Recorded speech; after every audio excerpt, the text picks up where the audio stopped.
Zdaj, moj prispevek je primerjava s koruzo, ki je najbolj pogosta poljščina v Sloveniji, in za sladkorno peso, ki jo na novo odkrivajo in hočejo postaviti novo fabriko za nekih 150 milijonov evrov. Našel sem tudi vire, s katerimi ocenjujemo potenciale delovnih mest. In pojdimo po vrsti. No, v lanskem letu, ta podatek vam je znan, je po podatku Evropskega združenja za industrijsko konopljo bilo posejanih nekaj čez 17 tisoč hektarov, od tega daleč največ v Franciji, zato tudi slutimo, da je interes francoskih semenarjev, da se obdrži nizka stopnja THC-ja v semenih, ki so dovoljena, torej v semenih, ki so na semenski listi. Slovenija je na 7. mestu, vendar kljub temu teh 500 hektarov pomeni precej glede na število prebivalcev, če to razdelimo na kvadratne metre. V letošnjem letu, kot rečeno, pričakujemo, torej prve ocene so, da bo posejanih 700 hektarov. To je študija izvedljivosti za novo tovarno, morebitno novo tovarno sladkorne pese iz januarja 2013.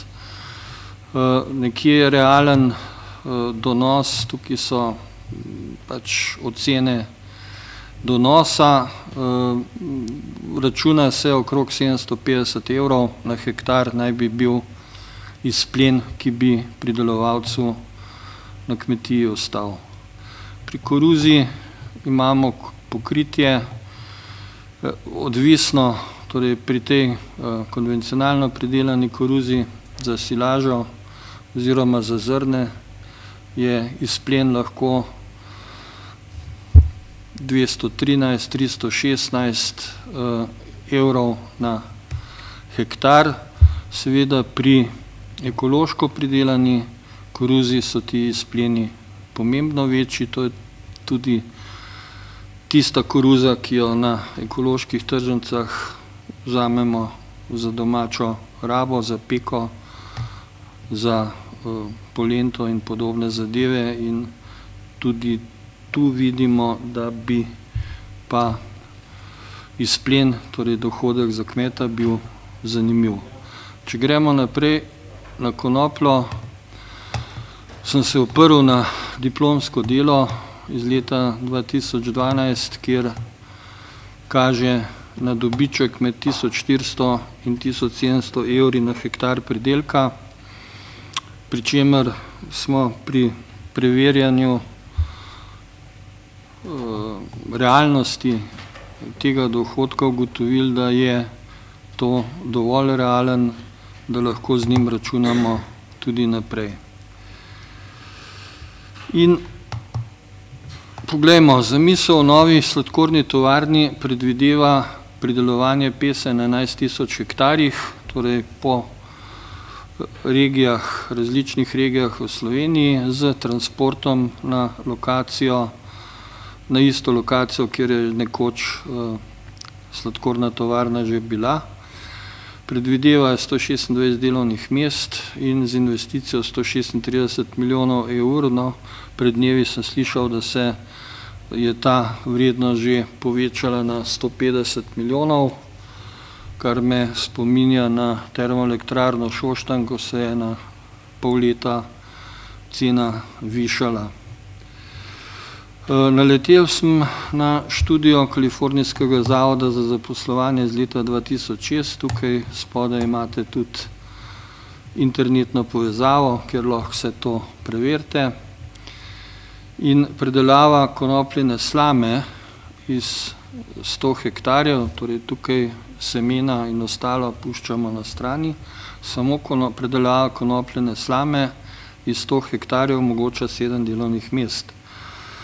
No, in iz tega lahko izračunamo, da bi industrijska konoplja s površine 11 tisoč hektarov omogočila neposrednih 770 delovnih mest, torej 5-krat več kot sladkorna tovarna.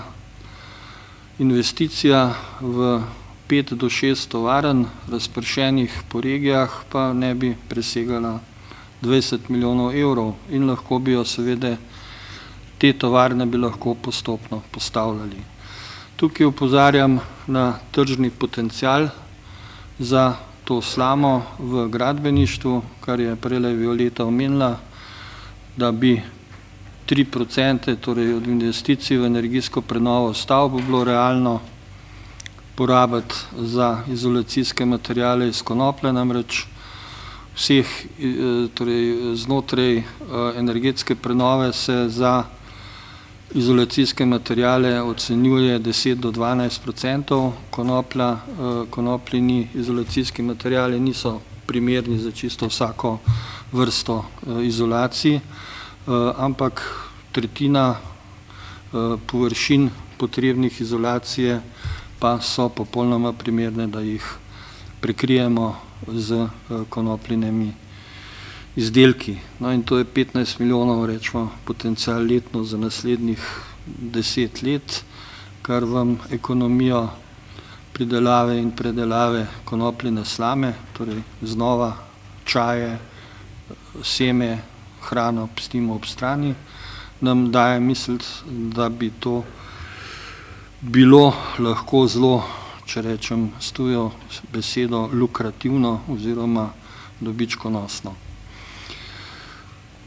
Kalifornijska študija nakazuje, da se, ko steče proizvodnja, ko se ves ciklus vzpostavi, se pojavi še nadaljnjih 120 delovnih mest v, če smo prej rekli, v narekovajih neposredna proizvodnja, bi zdaj rekli nadgradnja, pomeni raziskave, razvoj, inženiring, tehnične storitve, vzdrževanje in tehnične storitve povezane z vzdrževanjem, logistika, skladiščenje, administracija, prodaja in druga splošna dela. Skratka, vir je tukaj naveden in študija je dosti obsežna, zveste tudi podrobnosti o namenih, zakaj bi se konoplja, torej zlasti energetskih namenih, uporabljala. In še bolj neposredna primerjava, rečemo iz žabje perspektive, iz perspektive zadnjega v prehranski verigi, torej kmeta. V štartu bi že iztržil najmanj 2-krat več kot za sladkorno peso in če vzamemo, da z dopolnilnimi dejavnostmi na kmetiji predeluje seme v prehranske namene, lahko neposredno dosežemo 4-krat večji donos kot za sladkorno peso in celo še več. In ocenjujemo, da bi lahko se dodatno na kmetijah zavarovali iz kmetijske dejavnosti še 1000 delavcev z povprečno slovensko plačo, to je okrog 1000 evrov mesečno neto. Skupaj bi nabrali okrog 1890 delovnih mest z investicijo v 6 tovarn v višini 20 milijonov evrov, kar primerjamo z 136 oziroma 150 milijonsko investicijo v sladkorno tovarno, ki bi zagotovila 126 delovnih mest na kmetijah, seveda nobenih dodatnih dejavnosti ali dodatnih delovnih mest. No, žalostno je, da običajno traja 4 leta, da take informacije pridejo med ušesa naših odločevalcev, potem, ko je po možnosti že vse zafurano oziroma vse prepozno in se potem morajo dogajati zgodbe ala termoelektrarna Šoštanj, ko bomo zgleda tožili Alstom za vrnitev preveč zaračunanega in seveda z naše strani preveč plačanega denarja. Zakaj je industrijska konoplja primerna, še posebej primerna v kmetijstvu? In to v Sloveniji. Vemo, da nam primanjkuje obdelovalnih površin za pridelovanje hrane. Konoplja je idealna za pridobivanje novih obdelovalnih površin. Bodisi, da gre za razstrupljanje degradiranih območij, v tem primeru seveda moramo s pridelkom ravnati pazljivo in drugače kot sicer, vendar je še vedno uporaben najmanj za energetske in gradbene namene in torej primerna je tudi za kultiviranje in revitalizacijo zaraščenih oziroma opuščenih nekdanjih kmetijskih zemljišč. Mi vemo, da smo pred leti imeli Slovenijo z gozdovi prekrito 40%, danes jo imamo 60%.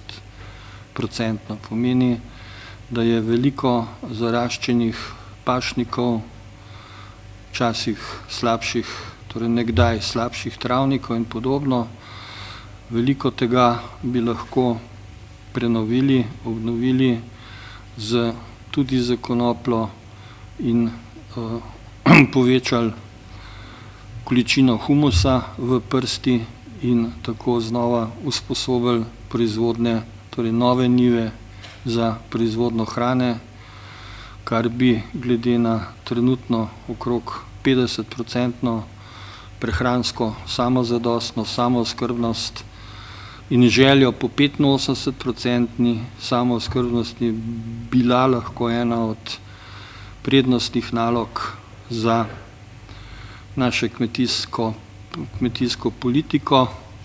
Enkrat sem že vprašal, se gremo gerkonomijo ali se gremo agronomijo. Tukaj bi opozoril tudi na Violetino opazko, da ta področja, ki so izven gerkov, ne zapadajo pod evropske predpise glede omejitve, glede subvencij, to pomeni glede 0,2% in bi z nacionalno zakonodajo lahko na teh področjih predpisali oziroma dovolili, regulirali, če tako rečem, pridelovanje industrijske konoplje z višjo stopnjo, višjo vsebnostjo THC-ja, seveda še zmeraj v varnem območju izpod nivoja te psihotropne količine. Za konopljo seveda ne potrebujemo fitofarmacevtskih sredstev in potrebam po hranilih lahko zadostimo z organskimi gnojili. Tukaj bi zaključil in se vam zahvaljujem za pozornost. Hvala lepa.